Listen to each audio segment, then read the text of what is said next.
Welcome. My name is Sarah Lowenberg, and I am the Manager of Education for the Louisiana State Museum. And I'm excited to be able to welcome you all to our second Thursday lecture of 2021 with Robert Freeland, exploring Cinco de Mayo and the New Orleans connection. Just a quick note that we are recording this event, so we will send you a link to the recording tomorrow, along with a brief survey that we hope you'll fill out to help us continue to grow and improve as we offer virtual programming throughout this coming spring. Also, I see everybody has their cameras off, so if that works, and I may mute you at some point. It's not because we don't want to hear from you, it's simply the way that sound works on Zoom. But at the end of the program, there will be opportunity for questions and answers, and you are welcome to unmute yourself if you prefer to ask your question verbally. And I'll be sure to allow a period of time for those who would like to speak up. Otherwise, we encourage you to drop your questions in the chat throughout the program, and I'll be monitoring those so that we can get to them at the conclusion of the presentation. I want to say a quick thank you to our partner organization, Friends of the Cabildo, for hosting this program and for all that they do to make our programming and their programming possible and to bring these opportunities to us even as we're stuck at home right now, staying safe. Also, I hope you'll join us next month. Our next second Thursday lecture is with author Steve Luxenberg, who will be speaking on his recent book, Separate: The Story of Plessy versus Ferguson and America's Journey from Slavery to Segregation. You can find that information on the website louisianastatemuseum.org, on our events calendar, or on Facebook. It is, however, happening on February 18th. You'll note that that is the third Thursday of February, not the second. We are pushing it back a week simply to avoid the carnival season. Even though it won't look like years past, we expect there will be a lot going on that week. And so with that, I'm excited to introduce our speaker for this evening, Robert Freeland, who is the Vice President of Friends of the Cabildo, the volunteer organization of the Louisiana State Museum. He's a tour guide and the project leader for Friends of the Cabildo's Spanish Heritage Program for Spanish classes. He's an alumnus of Tulane University with a BA in Economics and Latin American Studies. And with that, I will turn it over to you, Bob.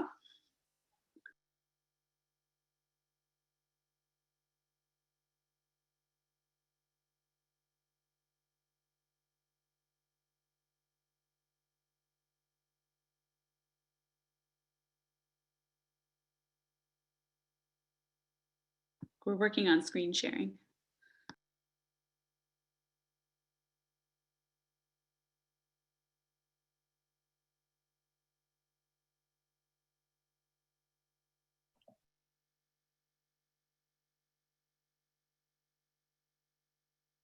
Okay, so thank you. And I see some old friends here, some new friends. Thank you, Sarah, for setting this up. It's an interesting subject because to us in the United States, Cinco de Mayo is the way most of us know about Mexico. Yet in Mexico, it is one of the dates that they celebrate and not as strong as we do. And I've been told the reason for that is after the Mexican War in the 1840s, many Mexicans became Americans like we did in Louisiana, where we were purchased by the Americans. And so whether we wanted to or not, we were now Americans, no longer French or Spanish. These Mexicans became Americans. And when the Cinco de Mayo occurs in 1862, and that's the story that I'll be telling, Mexicans on this side of the border, it was their way of supporting their original country. And the celebrations became very big on this side. And then Mexican product companies, the tequila makers, the beer makers, the Taco Bells, Mexican restaurants, all really started celebrating Cinco de Mayo. And then in New Orleans, we celebrate it in a different way. And for some of you that aren't from New Orleans, downtown by the river in 2016, there was a collapse of an ancient tunnel, and there was a sinkhole, S-I-N-K HOLE, and all the bars and restaurants in that part of the town. It happened like a week before Cinco de Mayo. They had Cinco de Mayo celebrations. And again, everybody was out there drinking, eating. But today I'm going to tell you the more serious part of this story.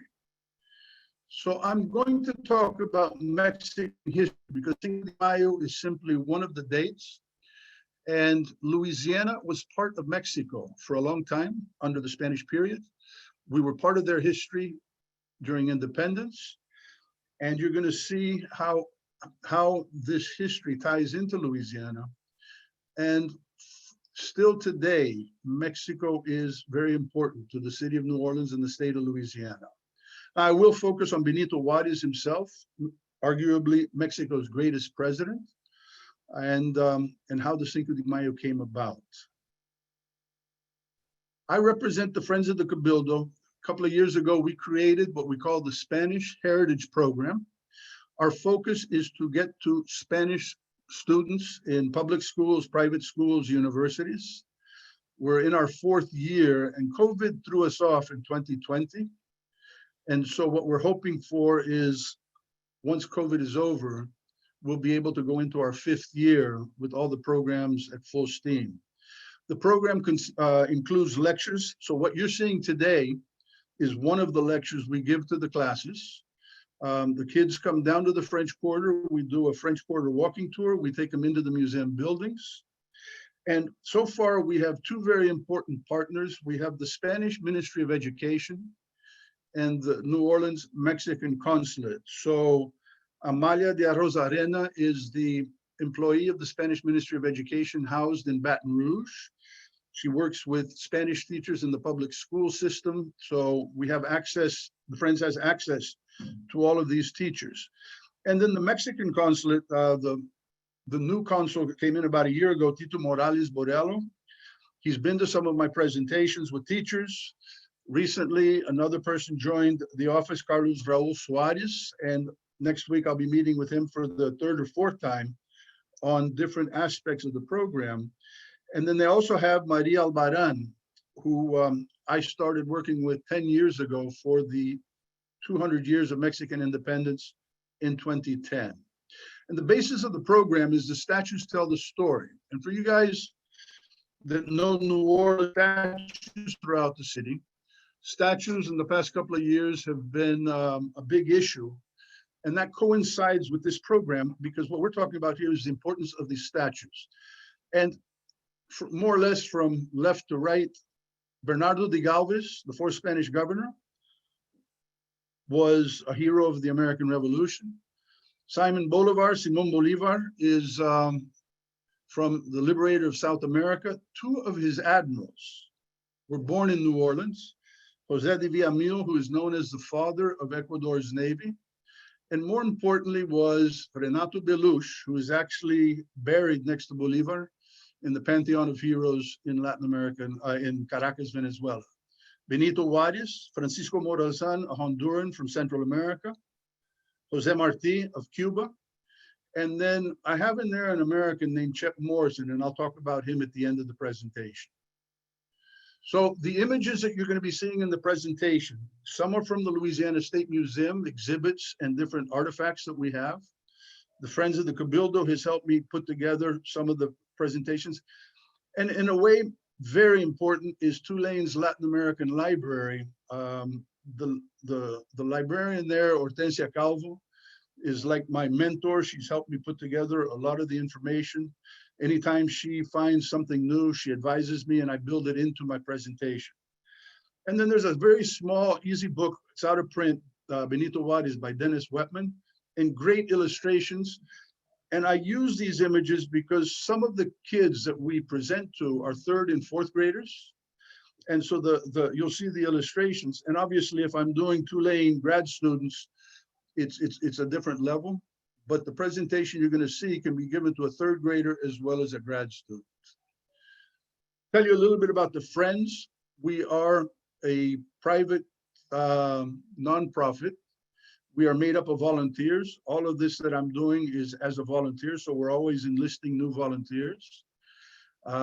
We have a large member base, And 25% of our members are based outside of New Orleans. So if any of you are not from New Orleans, feel free to join the Friends of the Cabildo, and you'll be participating in all of our programs, the virtual ones. And when you visit New Orleans, you can physically visit our buildings. And our buildings are very much a part of Latin American and Spanish history. The Cabildo is the main building. It was built in the Spanish period. The man that paid for it was Andres Almonaster. The architect that designed the Cabildo also designed the presbytere, which actually was completed in the American period, and both of them St. Louis Cathedral on Jackson Square. And flanking Jackson Square itself are the Pontalba apartments, and the Louisiana State Museum has one of the apartments in the St. Anne side, which is actually, all 3 floors are decorated as it would have been in 1850. And what is the Spanish tie-in to that? Micaela Pontalba, the Baroness, is actually the daughter of Andres. So my preference is for people of Spanish origin, so I call her a Spaniard, where most people consider her a French woman. The 4th building is Madame John's legacy. It was built in 1788 after a fire. It is the site of the birthplace of Renato Belush, that admiral that I mentioned. And then the old US Mint is now known as the New Orleans Jazz Museum. It was built in the American period, but the 3rd floor is where we house the Spanish archives from the Spanish government, the colonial period. So scholars, students can access physically the archives, and we're in the process of finalizing the digitization of those archives. What exhibits do we do at the museum? I'll give you some samples. In 2018, a massive exhibit took over the whole Cabildo. It was from Spain. It was called Recovered Memories, Spain, New Orleans, and the Support for the American Revolution. Right after, with our Canary Islanders, and again, for those that aren't from New Orleans, in St. Bernard Parish, we have Canary Islanders, and around the area of Baton Rouge, Canary Islanders. And these are people that came to Louisiana in the 1770s, 1780s. They've been here ever since. Recently, with the Mexican consulate at the New Orleans Jazz Museum, we had a Dia de los Muertos exhibit. And obviously with COVID, we didn't get the crowds coming in that normally we would have done. But going forward, we'll continue with this program with the Mexican consulate. So let's go to the basic part of the presentation. Louisiana has always been an important part of contact between Mexico and the United States. And these links over time, sometimes they weaken, sometimes they get stronger.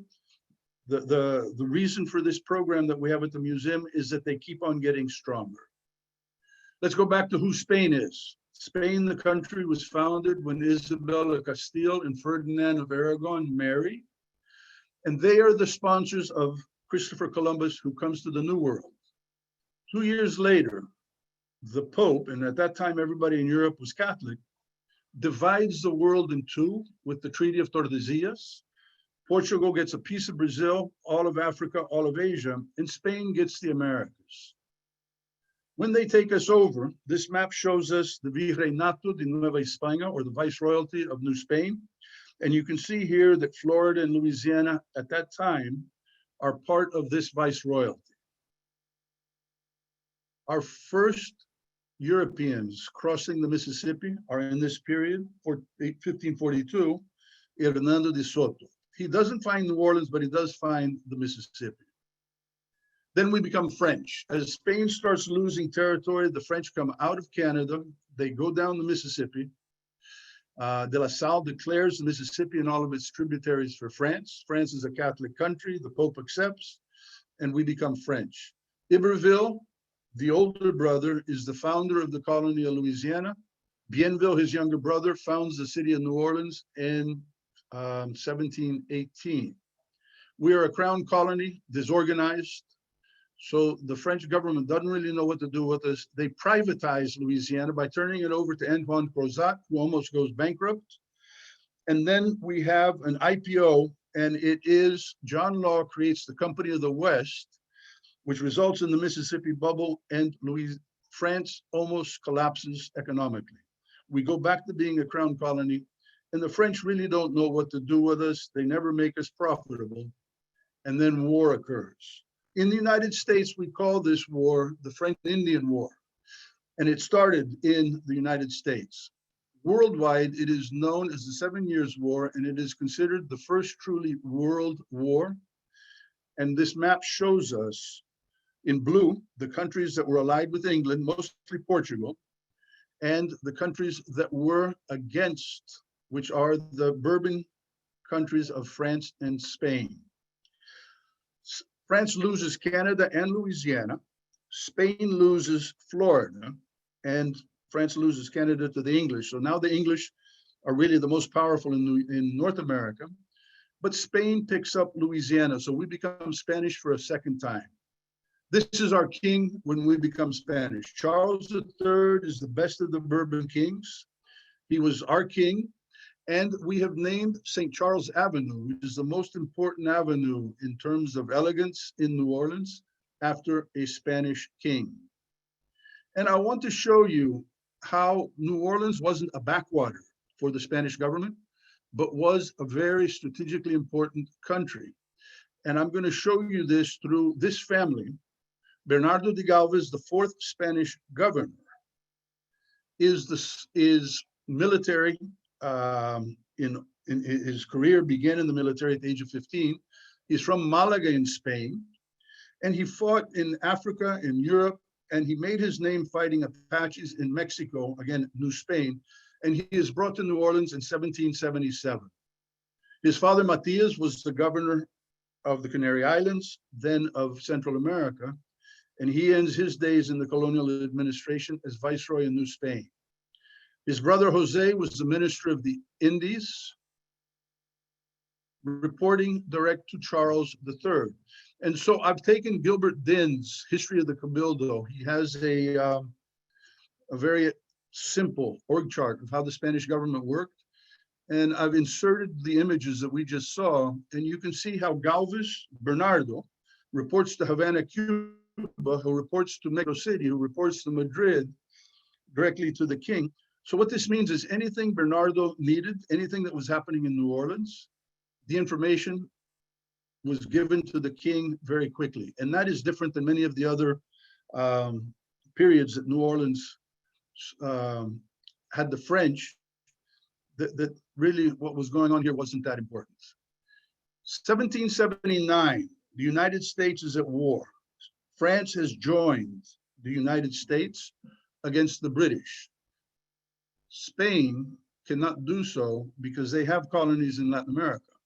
So the Treaty of Aranjuez allies Spain to France against England, but not in open support of the United States. In August of 79, Bernardo receives notification that he is now full governor and that the war has occurred and he should attack the British territories. And again, after the 7 Years' War, the eastern part of the Mississippi, except New Orleans, was part of the Britain. New Orleans was the only part east of the Mississippi that still remained in Spanish hands. So this map that was part of the exhibit, you can see New Orleans down in the middle. Galvez goes upriver. He takes Manchac, the little swords cross there. He takes Baton Rouge. So September 21st in Louisiana is the day we celebrate American independence. Obviously, we celebrate the 4th of July, but September 21st is important as well. And then Galvez takes Mobile, Alabama. He then approaches Pensacola, which again was part of the Virreinato of Nueva España, also reporting into Mexico. And he takes the bay, he enters the bay, he beats the British over a 3-month siege. He is wounded. So this man is actually fighting with his troops in the front lines. And they blow up the British powder magazine on May 8th, and the British surrender. So if you know your American history, George Rogers Clark took Kentucky, Indiana, Illinois in a couple of battles up there. So the upper Mississippi was now in American or Spanish hands. St. Louis was still Spanish. Now with Galvez taking Natchez, Manchac, and Baton Rouge, the Mississippi is in American or Spanish hands. And by taking Mobile and Pensacola, Britain no longer had any access to attack George Washington from behind. They had to focus on the Atlantic seaboard. Galvez is promoted. He is made a count. He participates in the Treaty of Paris, and he is promoted to Governor General in Cuba. This is his coat of arms, and we can see there that the ship that he used to attack the British in Pensacola.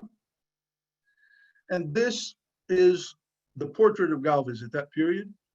And I like showing this to the kids, you know, especially some of the schools. Kids are, depending on the age, they don't like listening to their parents. Well, this is Galvez. He's a general. He's a governor. He's a count. You see the letter he's holding in his hand? You flip it upside down, and if any of you can read Spanish, it starts out this way. My dear son Bernardo, congratulations for your victories. Don't let them go to your head. After all, you owe your success to your king and to God. And so the message here is this man at the age of 35, 36 is still listening to his father. Galvez goes to Mexico from here. He becomes the viceroy upon the death of his father. He is very well liked there. He consolidates more power than any other viceroy because he worked with the church to complete Mexico City's cathedral. He combated a famine, so the poor people loved him because he fed them. And then he did some symbolic construction, including the Castillo de Chapultepec. And can you imagine, he dies after 18 months after doing all of this. He wasn't even 40 years old. His wife, Marie Félicité Saint-Maxime d'Estrahan, was a lady from New Orleans. They had 3 kids, and unfortunately, none of the children had children. So there are no direct descendants of Galvez left. Statue of him in New Orleans. And so this is the backstory to the Galvez statue. It was placed at the foot of Canal Street in 1977 by the Spanish government. Charles III dies, and his ineffective son, Charles IV, becomes king. He is weak. He lets Napoleon succor him into giving Louisiana to Napoleon, whereby Napoleon turns around and sells it to the Americans. And we know that in our Louisiana history as the Louisiana Purchase. So we are no longer part of Mexico in this period. But if you look at the map, we are neighbors with Mexico, what is left. This image, I love it. It's part of the Tulane Latin American Library Archives. It is from an ad in magazines that are about 110 years ago, were published here in New Orleans. And what you have there is Uncle Sam, and the mouth is reaching out to Latin America. And that's how powerful New Orleans was still as an economy in 1910, 1915, and the importance we had with Latin America and Mexico. And what was happening in Latin America once we become American? The United States became independent in 1776. France in 1789 had their revolution. Haiti, the Haitian slaves expel the whites and free people, and they take over the island. And so these are models for Latin America to follow. And then the Napoleonic invasions occur. What happens here is Napoleon forces the 2 kings, Charles IV, who we already mentioned, and his son, Ferdinand VII, to abdicate. What he does, he puts his son, his brother, Joseph, as king of Spain. The two kings are not executed or anything, they're in jail, but there is a government in hiding that is still communicating with the New World, and they receive instructions to rebel against Joseph, not against Spain, but against King Joseph. In New Orleans at the time, this painting is of Père Antoine, probably the greatest of the priests that ever served St. Louis Cathedral in the French Quarter. He was Spanish in origin, even though his name locally is Père Antoine, a Frenchman. And he kept an eye on things for the Spanish government. So he was more or less, you could call him a spy. At a time where 50% of the ships arriving in New Orleans were actually coming in from Latin America. There was a cabildo in Baton Rouge, That part of Spain was called West Florida, which went from Baton Rouge to Pensacola, and then East Florida went from Pensacola all the way down to Miami, with their capital being St. Augustine. They took the order or the liberty of declaring themselves independent of Spain on September 23rd, 1810. And a couple of months later, the United States absorbed this new country. 1813, the United States consolidated the acquiring of Florida by taking Mobile in Alabama and East Florida in 1821. So what the United States government did was it gave Mobile to Alabama, allowing it to have shoreline, and it gave Gulfport and Biloxi, that part of Mississippi. So Mississippi now has shoreline, and the interior parishes, counties, were given to Louisiana, and we call them the Florida parishes. So those parishes are actually east of the Mississippi, as is New Orleans. Everything else in the state is west of the Mississippi.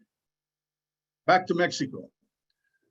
September 16th, the Grito de Dolores by Padre Miguel Hidalgo declares Mexico independent. Now, this is like our 4th of July. We declare ourselves independent, but then we go to war. I'm comparing the Mexican Revolution, independence movement during these presentations to what was going on in South America and elsewhere.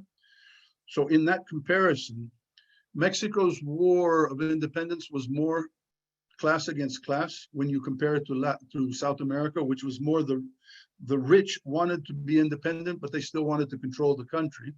It was the bloodiest of the independence wars. And you can divide from a military perspective, the Mexican independence into two periods. From 1810 to 1814, the insurgents had large armies. And then from 1814 to 1820, small actions were successful. And so finally in 1821, Agustin de Iturbide, who was a pure white, if you will, Spanish origin general, and Vicente Guerrero, who had Native American blood as well as African blood, as well as white blood. These two generals met and they said, we will work together to finally kick out the Spaniards. And Mexico, then the consolidation is on September 27th. And what they call it, and is in Spanish, for you guys that understand Spanish, the date is the consummation of independence. So this would be more or less the equivalent of our Treaty of Paris, which resulted in the Articles of Confederation. And later in the year, this date will be celebrated by the Mexican consulate, and we, the Friends of the Cabildo, will incorporate this information into our training programs. Let's go back to New Orleans. How many of you have heard of the Lafitte's, Jean and Pierre? Well, most people have, especially if you come to New Orleans often. And if I ask you what were they, most people will say, as these books, pirate. And what I have here is a progression. In the 1930s, the first biography, Lyle Saxon, writes and calls them the pirates, the pirate Lafitte. About 30 years later, Robert Talon upgrades the pirates, still calls him the pirate Lafitte, but he mentions the Battle of New Orleans. And then in 2005, the definitive biography is written by William Davis, who not only uses English sources, he understands Spanish, speaks Spanish, he researches the true story behind these heroes of Latin American independence. So in the Louisiana State Museum, the second floor of the Cabildo, we have an exhibit to the Battle of New Orleans. This is the bust of Renato Beluche. If you look carefully, he is not in a pirate's uniform. He is in an admiral's uniform because he did serve the government of Gran Colombia. And these images here to the left is Louis Aury, who was a Frenchman, who was in charge of letters of marque in commissions. And he served Simón Bolívar. Bolívar and Aury fought. Aury leaves this South America and he goes to Mexico and he serves Mexico. gets kicked out of Mexico by the Spanish, and he ends up dying in Panama by falling off his horse. And the reason I'm talking about Auri, this is a commission. And so consider yourself the American government. Your ally is Spain. Any enemy of Spain is your enemy. You have not recognized the independence of Latin America yet.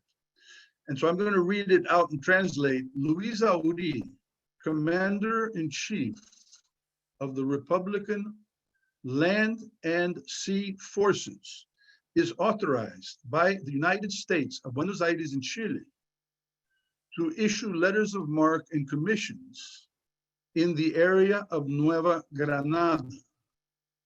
So as an American, I couldn't accept these documents. They were documents of rebels. If I'm from Latin America, I read this, I consider the Lafitte's and Renato Belush heroes of Latin America. Lafitte is kicked out. So if you know your American history, Commander Patterson, the US naval officer, kicks him out of Barataria. And then they say in American history that Lafitte had to go to Galveston and he set up his pirate operations in Galveston. But Lafitte in Galveston was fighting under Francisco Javier Mina, the general of Mexico at the time, and with Auri. When Patterson, at the request of Spain, destroys Galveston, Lafitte, Auri, and Mina leave. Mina is captured by the Spanish, he is executed, and as I said before, Auri dies. What does Lafitte do? He goes to Colombia, but before that, this book, if you're interested in the true story of Lafitte, is the naval history of Mexican independence. And what you have here is a small chapter on Jean and Pierre Lafitte and the theaters in the Mexican independence that they fought. So I hope you all understand that the Lafittes are not pirates. They are actually heroes of Latin American independence. And after Mexico, Lafitte is forced to go to Gran Colombia. He becomes a privateer on an official, so he's not a naval officer, he is a privateer on a Colombian ship, and he dies at sea off the coast of Honduras, trying to defeat the Spanish. The Mexican go back to Mexico. Now Mexico is independent. The United States recognizes Mexico.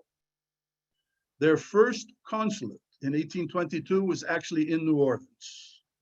Unfortunately, as New Orleans collapsed economically, it was closed in 2002. And then in 2008, George Bush and Felipe Calderon, president of Mexico, reopened the consulate. And that is the entity that is now working with the Friends of the Cabildo and the Louisiana State Museum on things like we saw Dia de los Muertos, etc. And their projects will become part of the Statues Tell the Story. The Lizardi, you all know the lower Ninth Ward, Lizardi and Forstall are two streets. The Lizardis were very wealthy Mexicans that were loyal to Spain. They left Mexico. They came to New Orleans, and that's the HNOC, the Historic New Orleans Collection. That's where they lived. And Spain and Mexico did not recognize each other. So obviously importation, exportation was prohibited. The Lizardis became super wealthy, receiving merchandise from Spain here in New Orleans, selling it to Mexico as American goods, receiving goods from Mexico, importing it to New Orleans, and then selling it to the Spanish as American goods. Once Spain and Mexico reconnected, then obviously the Lizardi fortune had to move around, but in the meantime, they became very wealthy here in New Orleans. In the 1850s, there was a plan, once the California Gold Rush, to connect New Orleans to San Francisco via what is known as the Tehuantepec route. And John Slidell was a Louisiana congressman, was one of the main negotiators with Mexico and trying to get the US Congress to approve it. Northern congressmen did not want this route to develop that way because they knew the Civil War was coming and they feared that it would give an advantage to the South. Speaking of railroads, when I say Underground Railroad during slave times, what image comes to your minds? not this one. And there's some arrows missing from here, and that would be from New Orleans outbound on ships. We know that there are abolitionist owners of ships, ship's captains, that took American slaves up to the Northeast. But we also know from Cuban history that there were, even though Cuba still had, was part of Spain, still had slavery, there were abolitionists that would receive the American slaves and declare them free in Cuba. And Mexico did the same thing. This map is by land over Texas, but Texas was part of the South. They really weren't letting that many slaves go through. So many of the American slaves that fled ended up in Veracruz, Mexico, but now they are considered Afro-Mexicans. They've lost their connections to New Orleans. So again, now this part is New Orleans in the 1840s and 50s. The first Spanish newspaper in the United States was El Mississippi, issued in 1808. Major French newspapers in New Orleans had sections in Spanish. And then as turmoil occurs in Central America and Mexico, especially Mexico, we even had the case in 1844 of the Diario del Gobierno de la República Mexicana was exiled. They brought their printing presses to New Orleans and they published their Mexican newspaper from New Orleans. And before the Civil War, we had almost twice the number of newspapers at New York, the second most important city for speaking Spanish in the United States at the time. Other exiles based in New Orleans, and down there we have the statue of Jose Marti. He himself never made it here, but he was part of Cuban history, following in the footsteps of this man, Narciso Lopez, who used New Orleans as his base of operations to try to take Cuba from the Spanish. These photos are Poydras Street by the Hell Boggs Courthouse. Over here to the upper left hand, you'll see the memorial. And I'll read the plaques if you guys can't see it. The first one is the Cuban flag was first flown in 1850 from this site, the home of the Daily Delta, 52 years before Cuba actually became an independent republic. And the Lions Club of Cuba is the one that created this memorial. And down below in this 1976, the Lions Club out of Miami is the one that paid for the second plaque. And so there are people that walk by this memorial every day of their lives and they don't even realize the importance to Latin American history. Central America broke apart. It left Mexico, declared itself independent, became very disorganized, and it allowed this man, William Walker, in 1849, his wife had died. She was from New Orleans. He became very despondent, and he was a Southerner. And his strategy was, I take these countries and I vote them into the United States, and they become pro-slavery. He became president of Nicaragua for 4 years, was unable to hold it. He comes back to New Orleans, and the English did not like him because he fought with the English who were trying to control that part of Central America. It's no longer Spanish, no longer Mexican. He fought with Cornelius Vanderbilt. So what they did was the British captured him, turned him over to the Honduras, and he is executed. And that is part of the story that we use to talk about Morazan, who was a Honduran, and our largest Hispanic community in New Orleans are the Hondurans. Let's go back to Mexico. Very disorganized. In those 56 years, there were enough emperors and dictators and presidents to create a new government, basically on average every 9 months. And then they start losing territory. They lost Central America right away in 1822. The Americans take Texas in the 1830s, early 1840s. New Orleans participated in this because our newspapers and our businessmen really publicized the fact that Texas should be American and not Mexican. And just for you guys, there are people from the Mexican consulate on the call. I told them that when I went through this section of the presentation, I would be very diplomatic in how I presented to the group. Then we had the Mexican War in 1846 to 1848. And this Baton Rouge at the time is the largest, the Jackson Barracks in downtown Baton Rouge is the largest military based the United States as in what was known as the Western United States. New Orleans in this period was the fourth largest city, the second largest port, and many troops did attack Mexico from Texas, but a large percent came through the city of New Orleans. So New Orleans would have been paying attention to what the Mexicans were doing, what the Central Americans were doing, and what the Americans were doing. Pierre Gustave Toutant Beauregard, a local, was a hero in the Mexican War. To simplify what was going on in Mexico, you had the equivalent of two parties, the liberals or the conservatives. Santa Anna of Alamo fame was a conservative. They wanted traditional power and a strong church. And then probably, I like him the most, Melchor Ocampo was a liberal. And what he's fighting for is individual political and economic freedom. What do these men have in common? This list is important people in Mexican history. You have presidents, vice presidents, ministers, governors of states. They all lived in New Orleans, exiled by Santa Anna or some other government. And they lived here with this man that is the focus of our presentation, Benito Juarez. He was born in 1806 in Oaxaca. He is a Zapotec Indian, very educated. He worked for bookbinders. He studied university, very good family man. He had 12 kids. These are images of his family. And he becomes a lawyer. He becomes a city councilman. He gets elected to Congress. He becomes a judge. And then in 1847, governor of Oaxaca. He is exiled by Santa Anna to New Orleans. This image hangs in it used to hang in the Mexican consulate in New York City. I don't know where it is now. And the way I describe this, especially the kids, is this man was a governor. He could have pillaged the treasury of Oaxaca. He did not. He came here, poor man.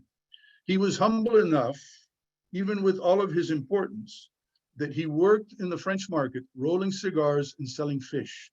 And that's what this image shows, is Benito Juarez during his stay here in New Orleans. And very little is known about his thoughts of New Orleans. We do know that because he was dark-skinned, he was not considered white, he was not a slave, he was that middle category that we had in New Orleans, the free people of color.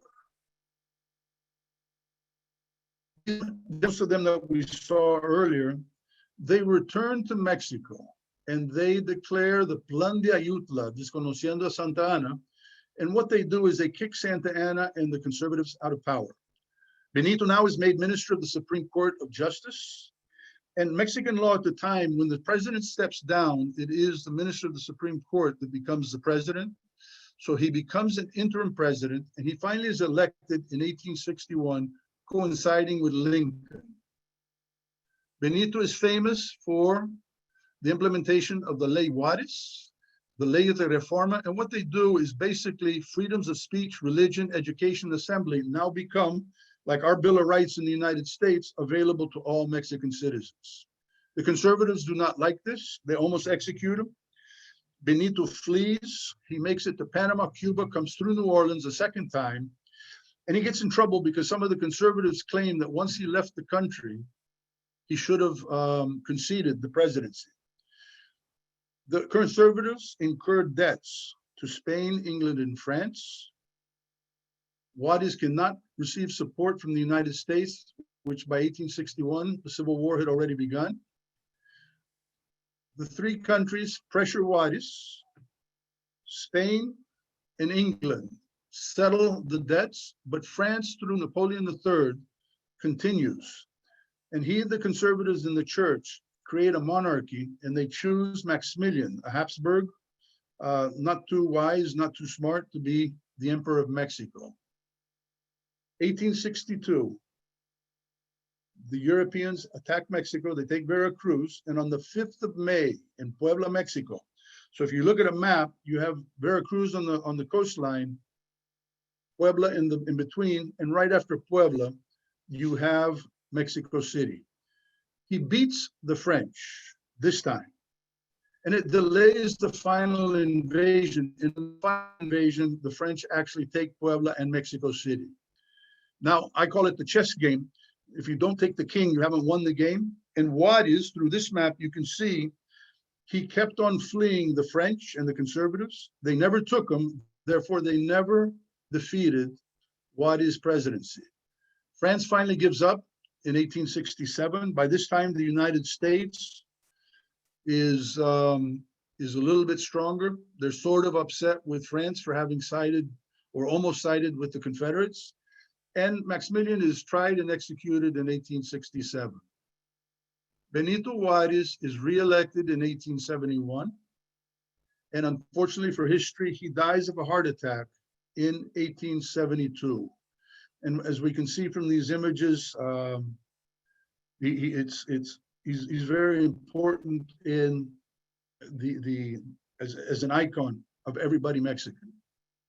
And he is famous for a slogan.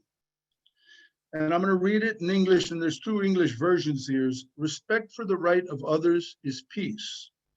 And the other side, the left side, is a little bit more complete. Amongst individuals as amongst nations, peace is the respect of others' rights.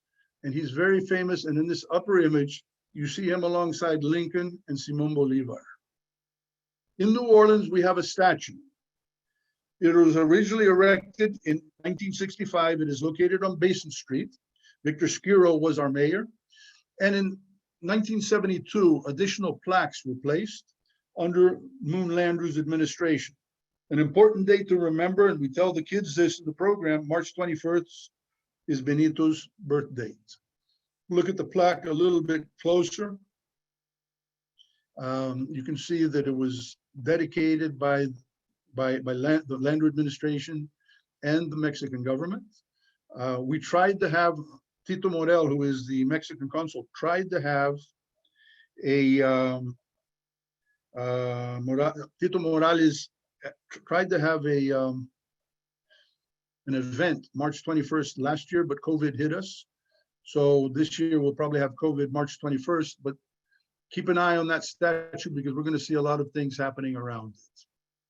So politically, things are over with New Orleans. In 1884, we have a World's Fair in New Orleans.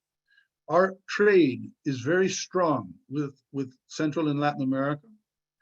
And the Mexicans put a pavilion at the Continental Exposition, which apparently was the most visited pavilion in the whole world, the whole World's Fair, because of this aspect of Mexican culture. Military brass bands were part of the presentation. Some of these musicians remained in New Orleans. So remember, jazz is born in 1895. This is pre-jazz. It's after, more or less in the period of ragtime. And the way the Mexicans played instruments like the sax, like the clarinet, is very unique, and the New Orleanians loved it. If you want more information on this, go to Tulane's Hogan Jazz Archives and key in search Mexico, and a series of articles will appear on the contribution of Mexican musicians. The National Park has an exhibit, and it is a quote from Jelly Roll Morton, who is amongst the founders of jazz. And what he says, he calls it the Spanish tinge. Now, what he's referring to isn't Spain, the country, but people that spoke Spanish. There were Mexicans, there were Panamanians, there were Colombians and Cubans that all were here at the birth of jazz. There are, so this next section, teachers in the public school, primary schools, have asked us to focus not only on history, but culture and art. And so here we talk about Francisco Vargas, and the Louisiana State Museum is the owner of some of his beeswax sculptures. He moves to New Orleans. He does a lot of these works with Native American, African Americans, the way they worked manually in the city. And the Louisiana State Museum's images aren't in permanent exhibit. They're behind the scenes right now. A couple of years ago, we did something called Hidden Treasures, and people could see them. But if you're interested in seeing this artwork, go to the Baton Rouge's Rural Life Museum, and they have a whole panel displaying actually about 3 or 4 times what the Louisiana State Museum has. Another famous artist that many of you know about, but not know his name, Enrique Alferez was from Zacatecas, and he lived here until 20 years ago. And he has statues throughout the city. Some of them are in City Park. And so every time you go to City Park by the Botanical Garden, basically you're going by Mexican sculptures. And the reverse also occurred. William Spratling was an American affiliated with Auburn and Tulane. And he goes to Mexico and remained there for a long time. When he leaves here, he sublets his apartment to William Faulkner. So the William Faulkner house in the French Quarter is where Spratling lived. And about 2 years ago, Tulane's Latin American Library was able to acquire all of his archives, and they're now part of Tulane's archives. There was a lady from Baton Rouge, also an artist, Carolyn Duriot. She moved to Mexico with her husband, and they say that Mexican art impacted her art, and she also was important in the art scene in Mexico. Tabasco, there is the most important interchange between the two. In Mexico, they know Tabasco is a state. The rest of the world knows that Tabasco is a Louisiana pepper sauce. And if you read the history of Tabasco, the company and the pepper, it was peppers from Mexico that they used. This mayor, to me, was the greatest mayor New Orleans ever had. 4 times mayor, 15 years in power. He was a general in the Army Reserve. He was president of the Mayor's Association. He would go on trade delegations to Latin America with as much as 45, 60 people. And he traveled almost 60 times to Latin America in those 15 years. He resigns as mayor of New Orleans, becomes John F. Kennedy's ambassador to the OAS, resigns from the OAS to become candidate for governor in March of '64. He loses the election. And 2 months later, unfortunately for New Orleans, he dies in Mexico on a business trip. We lost a great connection there. The statue is the obelisk in front of City Hall. And the other image is Time magazine in the 50s, had him surrounded by all the flags of Latin America because of his importance. And you know, Mérida, Mexico is a sister city of New Orleans. We're talking here about Mexican relations. We should build that relation like you wouldn't believe. And if any of you remember, about 10 years ago, Ray Nagin went to Mérida and the press crucified him for traveling. So instead of building him up and congratulating him for traveling to Mexico and strengthening relations, they chew him out, unlike, can you imagine Chet Morrison, how he would have handled that? And the Louisiana Economic Development is right now, as we talk, preparing for a future trip to Mexico, because Mexico is Louisiana's largest export partner. And so we have to maintain that relation. They buy our goods, they send us goods. And so Mexico is very strong. If you're interested in more information on this, a friend of mine, Annie Gibson, is a Tulane professor, and she and 3 others wrote a book called Hispanic and Latino New Orleans. And New Orleans is different. If you go to California, I'm going to simplify, everybody's Mexican. If you go to New York City, everybody's Puerto Rican. If you go to Miami, everybody's Cuban. But New Orleans has different groups that came at different times.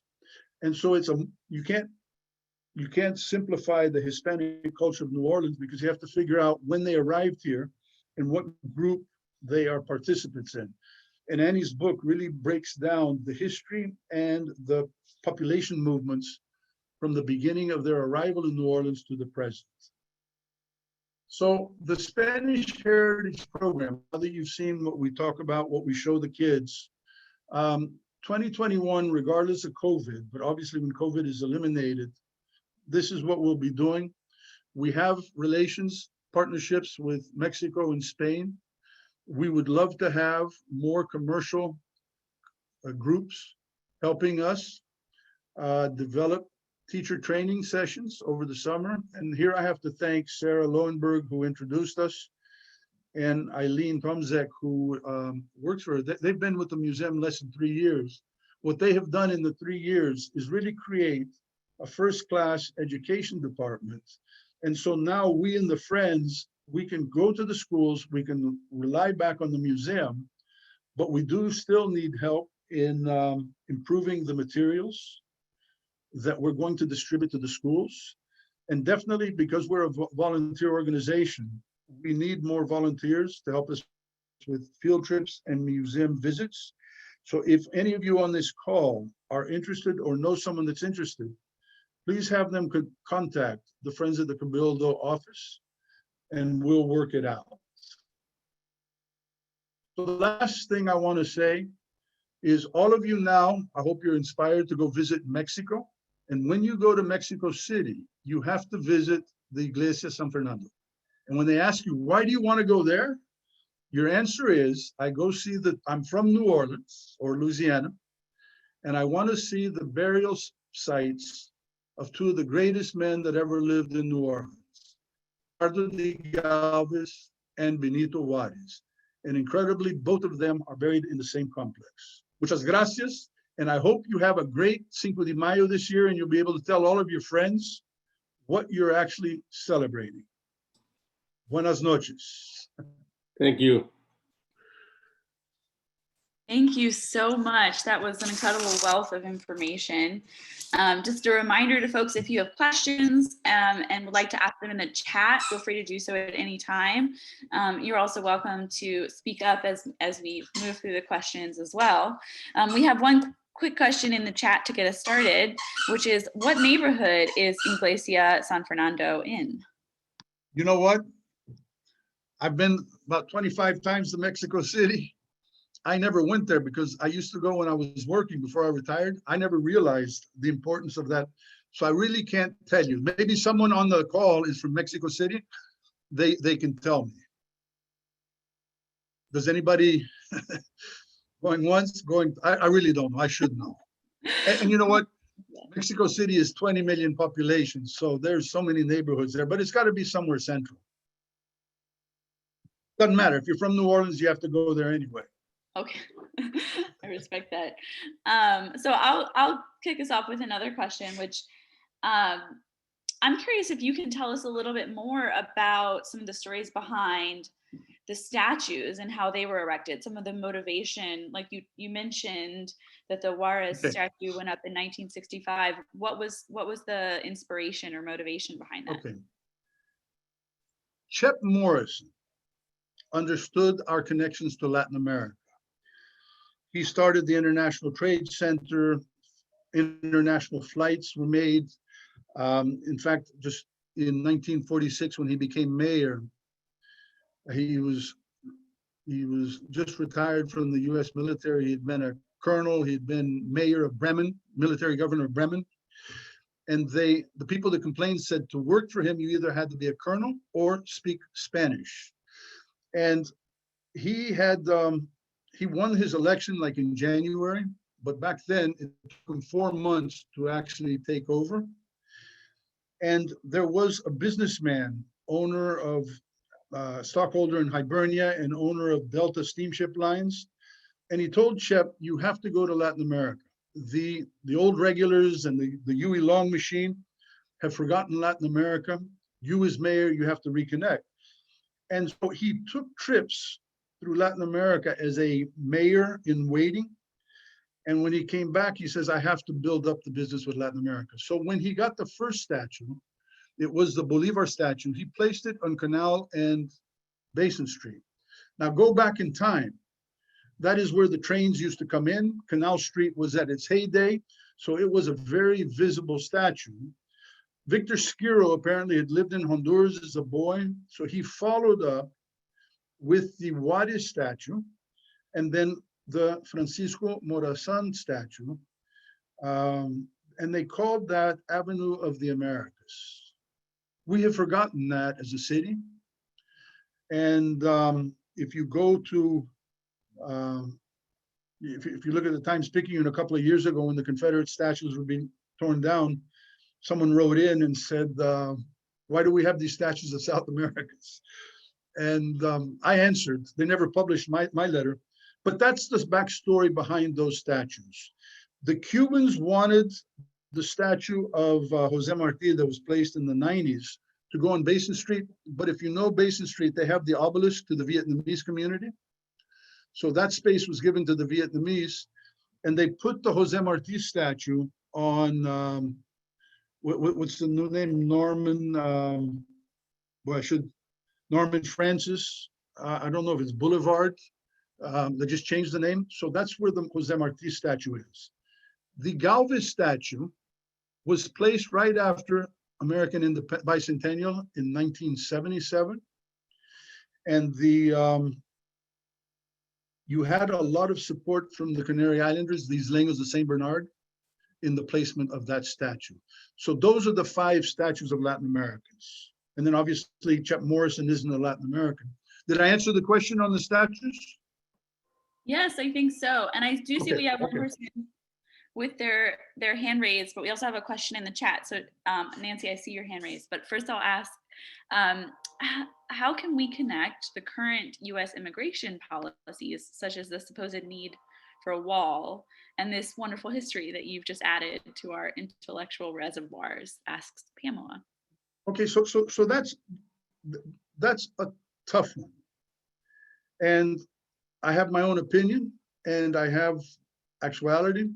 And again, if you want to read a little bit more, go to Annie Gibson's Hispanic and Latino New Orleans, and they address some of those issues. But here's the way I say it, and I'm going to make a statement. I tend to vote Republican, but I got very upset with Bobby Jindal, because what Bobby Jindal did, he never traveled to Latin America. He went once to China. I follow where our governors and mayors go. I criticize them for not traveling more. And he went to where? He went to Texas to make sure that Rick Perry was building a wall. What Bobby Jindal could have done is, like Louisiana Economic Development Corporation is doing, go to Mexico, build up the business. And that way, everybody gets richer on both sides of the border. The questions you ask about, I guess the farther you are from New Orleans, the more anti-immigrant we are. The closer you get to Orleans Parish, the more liberal we are, and that's the state of Louisiana. And I don't know if I answered the person's question. That was very personal response, not really. And then obviously, Trump tried to build the wall. That upsets Mexicans. That's a whole different. And if we can go into, if you want to go into jokes and cartoons, that's about 10 minutes of laughter. You're right. It is a fraught question, but I think you addressed it well, thinking about this continued economic partnership between our city and Mexico, and how that could inform us moving forward. And we also got an answer in the comments that the Iglesia de San Fernando is in downtown, the Centro Histórico in Mexico City. Perfect. Thank you for that answer. And I think we lost a person whose hand was raised and they had to duck out. But I'm wondering also if you can tell us a little bit more. You alluded to an event that was supposed to have happened this past March around the statue and other things to come. Is there anything more you can tell us about exciting things coming down the pike? Yes, and thanks for asking that. Carlos Raul Suarez, who is the cultural attaché, authorized me to give the dates in order. 14th of February is the 190 years of the death of Vicente Guerrero, the third Mexican president. 24th of February is the 200 years of the Plan de Iguala. The 21st of March, I put this in, Carlos Raul, I apologize, the birthday of Benito Juarez. The 5th of May, obviously, that's what I'm adding in there, is Cinco de Mayo. The 13th of May, and this was super interesting, is the 700 years of the founding of Mexico City, way back in the Aztec period. 13th of August, the 500 years of the arrival of the Spanish to the city, to Mexico. 15th, 16th of September, as always, is their 15th of September is their independence. The 27th of September is the 200 years of the consolidation of the independence. The 28th of September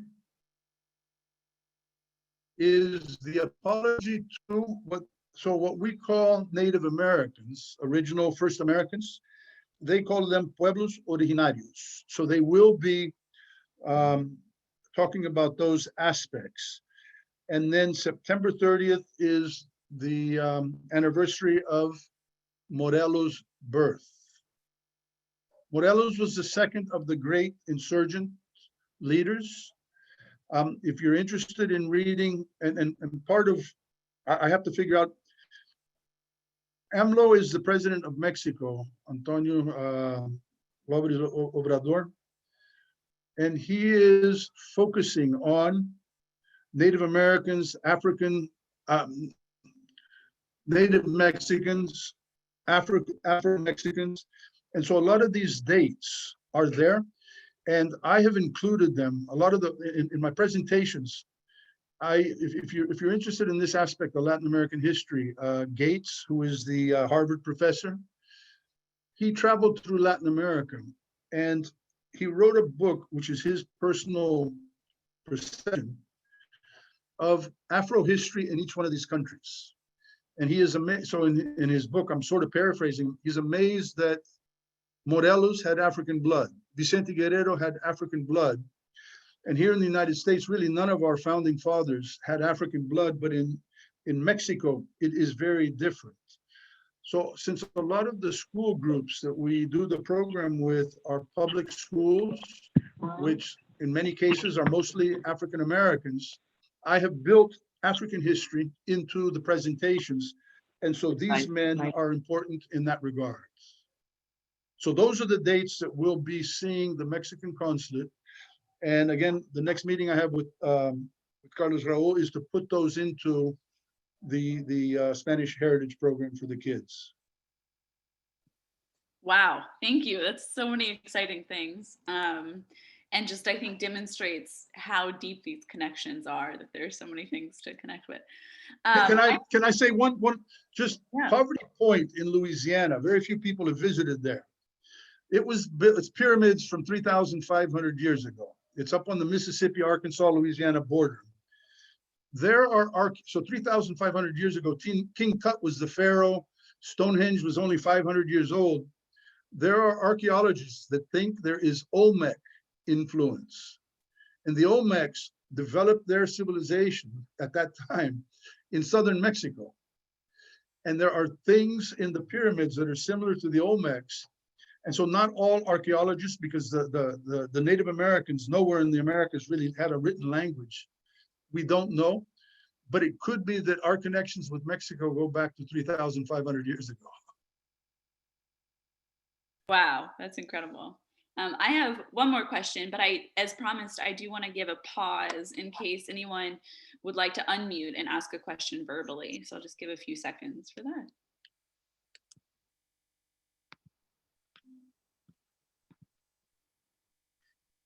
Nothing?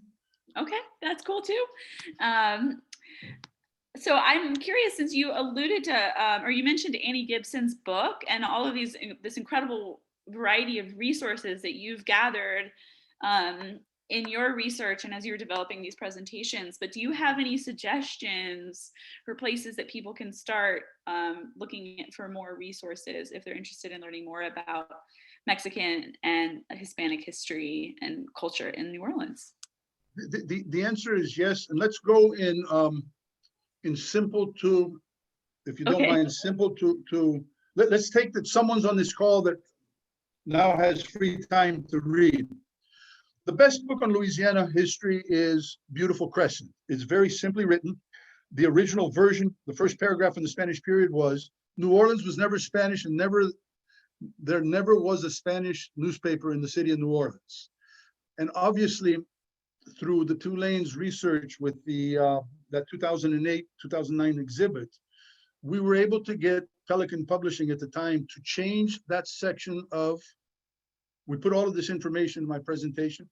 So it's a fairly good overview of that, and it's an easy book to read. If you want more depth, Larry Powell's Accidental City, he talks about the French period and the Spanish period. If you're really interested in the Spanish, just skip over the French part and go into the Spanish part. And what he does is he takes what was going on in Mexico, which was our headquarters, and that's what we had to abide by here, and he compares it to the French and the Americans. So it actually, even if you know your Latin American history, standalone information, Larry Powell's book compares it, and it gives you a much better feel. Annie Gibson's and her co-authors, that book is easy to read. It's present day. And then if you're going to read Galvez, to me, the best book is Cowie. It was written in 1935. It is Bernardo de Galvez in Louisiana. Simon Bolivar, if you're going to go into that period, there's an out-of-print book on Renato Belush, the man that fought with Bolivar, Jackson, and Lafitte. Benito Juarez, I read in Spanish, so a lot of the reading I did was in Spanish. If you can get that Wepler book in English, my copy is actually in Portuguese. Central America, that one's a little bit tougher, but a good book to read modern Central America is The Fish That Swallowed the Whale. Can't remember the name of the author, but it talks about how Sam Zamuri, through the banana business, really made New Orleans an important port. And a lot of so the Stone Center of Tulane University is, a lot of that money came from the Zamuri family. He did a lot for the city of New Orleans. And that would be that statue. Jose Marti, go to YouTube, listen to Pete Seeger's version of a song called Guantanamera. And it is fantastic. And Pete Seeger has this voice that is really great. And he sings the song in Spanish, but he tells you the story of Jose Marti in English. And when you know the song and you know the history, every time I listen to it, you get goosebumps. It's such a, and Cubans, that is their greatest hero. He was a fantastic man. He was a poet. And so that covers the statues. There is a book that's out of print on Chet Morrison, and it's called Latin American Mission. And it was an autobiography that he was working on, that when he died, he had completed enough of it that it was actually published. And that gives you his vision for, and you know, one thing, he was just, I love the guy. He was, he worked in the elections. You know, we've been talking about electoral fraud these past couple of weeks. And he would, he was, how do you call it? He worked at the precinct, and he would stay all night because the corruption at that time, everything was paper. They would come in and they would bring the urns with the votes they wanted, steal chips and take it out. So he remained there. The second time he was a lieutenant in the military. He went dressed in his military uniform, and it upset the corrupt regulars and long guys, because they said he was intimidating the people. But what he was actually doing was protecting the people to be able to come in and vote the way they wanted. And he becomes a congressman for the state of Louisiana. And the first thing he does is he votes electronic ballots so that they can't steal the vote. So that's a great, because most people read Long and they like Huey Long. Chet Morrison hated Huey Long. So if you're anti-Long, that's the best book to understand. Thank you. It's a great anecdote as well. One last second for anybody who has a last minute question before we wrap up. But as we are wrapping up, I just want to say thank you so much, Bob. This has been an incredible presentation filled with so much information.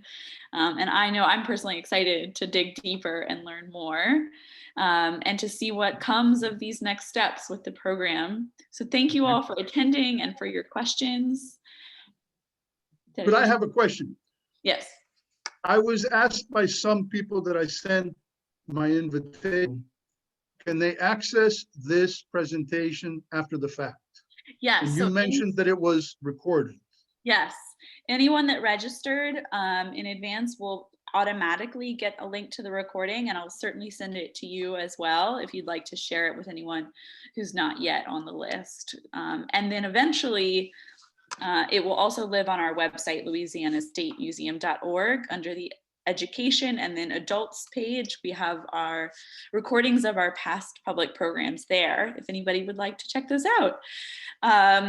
And on that note, I hope that you all are able to join us next month on February 18th. You can find that information on our website as well. And thank you so much for attending. This has been wonderful. Thanks a lot, guys. And thank you, Bob. Hang up. Yeah, all right. I'm going to go ahead and end the event. It's been great to see you all here tonight. Thanks. Thank you.